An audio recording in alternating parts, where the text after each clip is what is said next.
좋아요, 구독. 오늘의 주제입니다.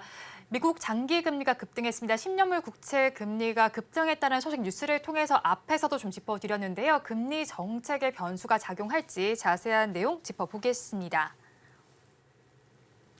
네, 간밤에 소식이 나왔습니다. 미국의 10년물 국채 금리가 5%를 돌파했다는 소식이 전해지고 있습니다. 금리는 지금 상승 기조가 끝나가고 있는 상황인데 이렇게 장기 금리가 계속해서 올라가는 이유 저희가 좀 찾아봐야 할 것 같은데요, 소장님. 네, 일반적으로 장기 금리 같은 경우에는 구성이 세 가지로 구성이 되는데요. 네. 기대 인플레이션, 그리고 실질 금리, 그리고 기간 프리미엄으로 구성이 됩니다. 작년도에 금리가 상승했던 것은 아무래도 기대 인플레이션이 높아졌기 때문에 그런데요. 연준이 공격적인 금리 인상으로 인해서 기대 인플레이션은 현재는 잡힌 상황입니다. 가장 중요한 건 이제 실질 금리가 빠르게 상승을 하고 있는데요. 네. 작년 7월 달 이후에 무려 1%포인트 이상 지금 뛰어 올라가면서 달러가 다른 통화에 비해서 강세를 보여줬고요. 또 안전자산 쪽으로 자금이 몰리면서 주식을 비롯한 위험 자산들이 지금 하락하는 그런 국면입니다. 최근 한 달간 놓고 보면은 그 금리 상승에는 기간 프리미엄이 아무래도 많은 그 상승 요인이 되고 있는데요. 기간 프리미엄이라는 것은 장기채를 보유하는 것에 따른 위험에 대한 보상 금리입니다. 미국 같은 경우에는 현재 미 하원이 정치적인 혼란으로 인해서 의장 선출도 못하고 있는 상황이고요. 11월 중순에 셧다운 문제가 또 다시 제기될 가능성이 크다고 합니다. 이렇게 됐을 경우에 무디스가 공언했던 대로 미국의 국채와 관련된 신용등급을 떨어뜨릴 가능성이 큰데요. 네. 이 때문에 미국의 그 국제 신용도가 하락했던 게 주요 원인이 됐던 것으로 보여집니다. 또 한 가지는 우크라이나 전쟁에 이어서 이스라엘과 관련된 미국의 군사적 개입이 이제 본격화되는데요. 이렇게 된다면은 앞으로 추가적으로 1,000억 달러 규모의 국채를 발행을 해야 됩니다. 국채 물량이 늘어나다 보니까 이제는 실질 금리가 정책 금리를 웃도는 상황이 되고요. 웃도는 상황이 된다면은 아무래도 민간들 같은 경우에는 투자도 줄일 수밖에 없고 금리 상승에 따른 상한 부담이 더 커질 수밖에 없기 때문에 미국 경제의 침체 요인으로 작용할 수 있다는 측면이 이제 주가의 하락의 주요 원인이 됐던 것으로 보여집니다. 네, 기간 프리미엄이 상승하면서 국채 금리가 급등세를 좀 보였습니다. 그런데 이렇게 장기 금리가 상승을 하게 된다면 앞으로의 통화 정책에는 어떤 영향을 미치게 될까요? 네, 지금 현재 그 장기 금리 같은 경우에는 2024년 상반기까지는 미국의 정치 환경이나 경제나 또한 안보 환경이 녹록지 않기 때문에 투자가들이 지금 그 10월인데도 불구하고 주식을 사는데 상당히 망설이는 원인이 됐던 것으로 보여지는데요. 미국의 장기 금리가 계속 상승한다면은 미국의 GDP의 70%를 차지하는 개인 소비들 같은 경우에는 계속적으로 증가할 가능성이 없지 않나 이렇게 보여집니다. 이 때문에 블룸버그 같은 경우에 네. 이제 그림을 보시는 바처럼 경제학자들이 예상한 바로는 이번 그 3분기 GDP 성장률 예상보다 높은 3%까지 올라갈 가능성이 있고요. 하지만 이제 실질 금리가 올라감으로 인해서 4분기는 0.5%, 네. 그리고 내년 1분기는 0.1%로 제로 성장으로 떨어진다는 거죠. 이렇게 된다면 기업들 실적들 같은 경우에는 악화 우려가 있기 때문에 뭐 주시장이 지금 악재가 되는데요. 다행히 좋은 점은 현재 그 금리 인상 마지막 국면에 실질 금리가 좀 올라감으로 인해서 인플레이션 압력이 둔화될 수 있다는 겁니다.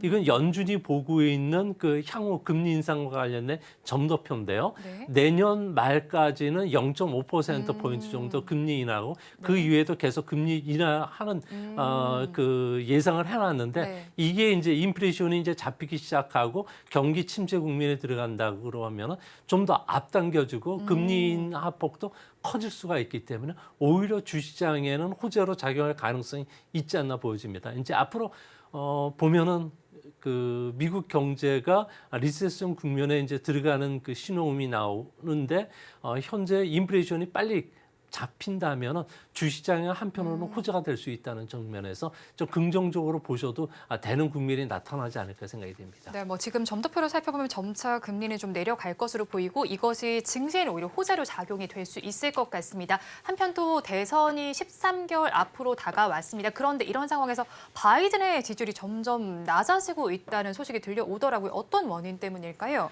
네, 미국에서는 로이터하고 입소스가 아무래도 그 여론조사 쪽에서는 상당히 그 전통을 갖고 있는데 네. 여기에서는 10월 달에 바이든의 지지율이 40%까지 지금 떨어져 있는 상황입니다. 네. 지지하지 한다가 40%, 지지하지 않는다가 54%인데요. 네. 이것을 이제 고스란히 반사이익을 트럼프가 지금 받고 있는 상황이라고 합니다.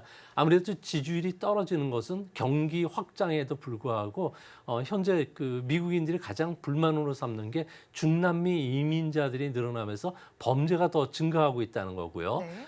그리고 미국인들 같은 경우에는 현재 상황이 상당히 좀 그 불안하게 엮이는데 특히 바이든 같은 경우에는 고령입니다. 네. 내년 대선에 승리를 한다면 임기가 들어가는 2기 임기 때는 82살이 되고 임기를 마치면 86살이 되는데 네. 언제 치매가 올지도 모르는 상황이기 때문에 이번 대선 경선 과정 속에서도 중도 사퇴할 가능성이 있지 않나 이렇게 보고 있고요. 또 백악관 입장에서는 고령인 상황을 감안한다면 중도 포기를 선언해야 되는데 만약에 대선 포기 선언하는 순간 백악관 같은 경우는 바로 레임덕에 빠져들 수가 있겠고요. 11월에 있는 에펙 정상회담 기간 동안에 시진핑이 미국을 방문하지 않을 수도 있는 상황이기 때문에 현재 그 바이든 입장에서는 닷을 올리고 그리고 돛을 단체로 나갈 수밖에 없는 상황이라고 합니다. 네, 바이든 대통령 뭐 지금 상황이 녹록지 않습니다. 고령이라는 점도 리스크 요인으로 작용을 하고 있는데요. 한편 또 이제 또 다른 대선 주자로 보일 수 있는 트럼프 전 대통령의 인기는 좀 압도적이잖아요. 지금 지지율도 꽤 많이 오른 상태인 걸로 아는데 저희 화면을 통해서 좀 살펴볼까요? 네, 현재 그 트럼프 같은 경우에는 다른 후보들보다 상당히 장점이 많은데요. 네. 전직 대통령이기 때문에 미국인들 중에서 모르는 사람이 없다는 겁니다. 다른 후보는 이름도 알려야 되고 자신의 그 정책도 홍보해야 되니까 아무래도 우세한 상황입니다. 그래서 공화당 안에서도 트럼프와 관련해서 상당히 좀 유리하고요. 문제는 트럼프가 갖고 있는 단점은 4개의 형사소추 그리고 네. 1개 그 민사소송이 걸려 있는데요. 내년 봄서부터는 본격적으로 소송이 전개가 된다고 합니다. 만약 대선 후보로서 자기가 나오질 않는다면은 형사와 관련된 여러 가지 특혜를 받을 수가 없는 거고요. 네. 민사소송과 관련해서 제기된 거는 3개월 안에 판단이 내려지는데 만약에 유죄가 선고가 된다면은 2억 5천만 달러의 벌금뿐만 아니라 뉴욕주에서 그 트럼프 패밀리가 하고 있는 사업도 모두 철수해야 되고요.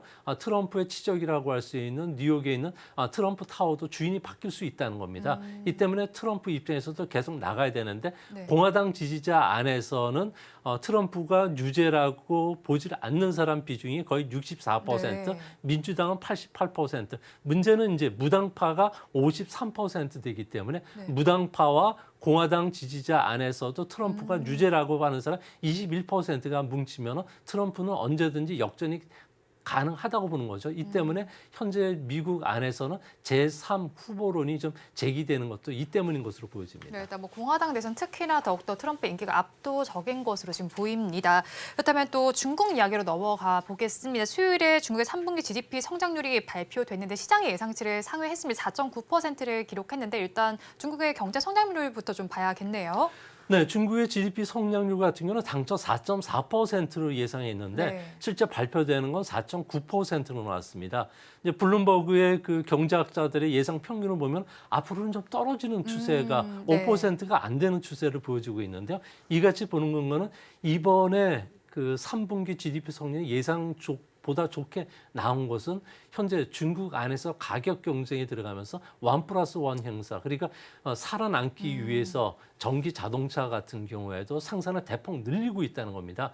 현재는 과잉 생산되어 있는 시설인데도 불구하고 전기 자동차가 늘어나다 보니까 철강도 늘어나고 그리고 자동차 전반적인 영향을 끼치면서 정유 산업들도 좋아지고 자동차와 관련된 배터리 산업들, 전기 모터와 관련된 생산이 증가하다 보니까 생산 유지로 올라갔다는 거죠. 네. GDP의 70%를 차지하고 있는 게 소비인데 소비는 중국에서는 금구, 은, 10이라는 이야기가 있습니다. 금과 같은 9월, 은과 같은 10월인데 국경절 연휴 기간에 소비를 보면 그렇게 특수가 일어나지는 않는 상황이고요. 네. 부동산도 판매가 상당히 좀 저조한 편에 속했습니다. 이 때문에 앞으로 성장률은 계속 둔화될 수밖에 없지 않나 이렇게 보여집니다. 네, 일단 이번에는 시장 예상치를 상회했지만 앞으로의 성장률은 조금 둔화될 것이라고 말씀을 좀 정리해 주셨는데요. 그러면 중국 경제 올해와 내년에는 잠재 성장률인 5% 안팎을 좀 달성을 하실 기대도 해봐도 될까요? 네, IMF가 아무래도 이 부분에 대해서는 전망이 좀 정확한데요. 네. IMF는 올해는 5% 성장을 예상했습니다. 네. 그거는 달성할 수 있다는 거고요. 이제 문제는 내년도의 성장률이 4.2%로 둔화될 것으로 보고 있습니다. 아무래도 부동산이 중국 경제 같은 경우는 차지하는 비중이 39% 정도 차지하고 또한 뭐 7,500만 명을 고용하다 보니까 그런데요. 부동산과 관련된 경제 지표를 9월 달까지 이렇게 보면은 부동산 개발 투자는 무려 9.1%나 감소했고요. 또 부동산과 관련된 신규 주택 판매 같은 경우에도 6% 감소를 했기 때문에 중국의 성장 동력을 빠르게 수출에서 찾아야 되는데 수출도 현재 3분기만 보면 수출 증가율이 무려 10%나 감소했고요. 무역도 적자가 좀 발생할 정도로 상당히 안 좋아지는 상황으로 빠지고 있다는 겁니다. 이 때문에 앞으로 중국의 실질 성장률은 올해는 5%를 맞추겠지만 내년도에는 중국의 성장 엔진을 찾을 수 없다는 점에서 좀 암울한 모습을 좀 보여주지 않을까 생각이 됩니다. 올해는 성장률 전망치 5%까지 맞출 수 있겠지만 내년의 전망이 좀 더 암울하다고 짚어주셨습니다. 부동산 또 빼놓고 말할 수가 없을 텐데요. 중국 정부는 8월부터 매주 새로운 부동산 거래 활성화 대책을 내놓고 있긴 합니다. 그런데 이 효과는커녕 부동산 시장의 침체가 길어지고 있습니다. 이 상황 어디서 이유를 찾을 수 있을까요? 네, 중국 같은 경우에는 부동산과 관련해서 이주택자라고 하더라도 첫주택처럼 여러 가지 그 금리 혜택을 주는 정책을 써왔는데요. 이게 이제 주로 1선, 2선 도시들 같은 경우가 이제 해당이 되는데 네. 1선, 2선 도시들 같은 경우에는 이제 어느 정도 조금씩 회복되는 기후들이 좀 나타납니다. 바닥도 다지는 모습인데요. 근데 과거 같았으면 1선, 2선 도시들 같은 경우에는 전체 주택 거래의 60%를 차지했지만 최근 들어와선 3선 이하 신흥 도시들이 주택 거래의 60%를 차지합니다. 이 때문에 현재 1선, 2선 도시들이 어느 정도 하락이 멈췄다고 해서 중국의 부동산 경기가 살아날 수는 없는 상황이 되는데요. 이 때문에 앞으로 부동산과 관련된 중국 정부가 규제 조치 해제라든지 주택은 사는 것이지 투기 대상이 아니라는 점, 공동 부유 정책을 계속 유지하는 한 부동산과 관련된 획기적인 전환이 어렵다는 측면에서 부동산과 관련된 팔렸던 물량들 같은 경우에는 현재 상당 물량이 쌓여 있기 때문에 2025년 정도가 돼야지 이 물량이 어느 정도 해소된다는 측면에서 중국 경제는 내년도에 부동산 경기 회복 없이 나홀로 성장하기는 상당히 어려운 상황이지 않을까 보여집니다. 네, 중국 정부가 부동산과 관련해서 일단 먼저 국민들에게 신뢰를 심어줘야 하지 않은 시점인가 싶습니다. 그럼 중국 정부가 국민의 불안을 진정시킬 수 있는 구체적인 조치를 취하지 않는다면 정부에 대한 신뢰 회복이나 또 경기 회복은 어렵다고 봐야 할까요? 네, 중국 같은 경우에는 코로나 기간 동안에 도시 봉쇄가 상당히 좀 심각한 상황이 됐는데 이 때문에 중국인들이 정부 말을 믿지를 않는다고 합니다. 네. 그러다 보니까 현재 부동산과 관련된 개발 회사들의 부도가 계속되고 있기 때문에 여기에 연관된 은행들과 관련해서 뱅크런 사태들이 상당히 좀 심화되고 있는 상황인데요. 이제 앞으로 부동산과 관련해서 중국 정부가 대대적으로 규제 완화뿐만 아니라 금리도 낮춰야 되겠고요.